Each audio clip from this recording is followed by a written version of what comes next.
Brewery വിഷയത്തിൽ മന്ത്രി MP. രാജേഷിനെ വിമർശിച്ച് പ്രതിപക്ഷ നേതാവ്. കഞ്ചിക്കോട് ബ്രൂവറി പ്രശ്നത്തിൽ തങ്ങളുടെ ഒരു ചോദ്യത്തിനും മന്ത്രി മറുപടി നൽകിയിട്ടില്ലെന്ന് വി.ഡി. സതീശൻ കുറ്റപ്പെടുത്തി. ഒയാസിസ് കമ്പനിയുടെ പ്രൊപ്പഗാണ്ട മാനേജറെ പോലെയാണ് മന്ത്രി സംസാരിക്കുന്നതെന്നും വിമർശനം. അദ്ദേഹം ആദ്യത്തെ ദിവസം കമ്പനിയെ പുകഴ്ത്തിയാണ് സംസാരിച്ചത്.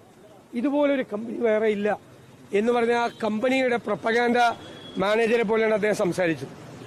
അത് കഴിഞ്ഞപ്പോൾ ഞാൻ പിറ്റേ ദിവസം ഇത് ഡൽഹി കുപ്രസിദ്ധമായ ഡൽഹി മദ്യനയ കേസിൽ അറസ്റ്റ് ചെയ്യപ്പെട്ടുള്ള ആളുകളാണ് ഇതിന്റെ ഉടമകൾ. ഒന്ന്. രണ്ട്, ഇവര് ഈ ലിക്കർ പ്ലാന്റ് ഉണ്ടാക്കിയ പഞ്ചാബിൽ 4 കിലോമീറ്റർ വിസ്തൃതിയിലെ മുഴുവൻ ഭൂഗർഭ ജലവും മലിനമാക്കിയ ആളുകളാണ്. ഇത് മുഴുവൻ കണ്ടുപിടിച്ചാണ് ഇൻസ്പെക്ഷൻ നടത്തി സെൻട്രൽ പൊല്യൂഷൻ കൺട്രോൾ ബോർഡ്. അങ്ങനെ കുപ്രസിദ്ധമായ ഒരു കമ്പനിക്ക് എന്തിനു കൊടുത്തു?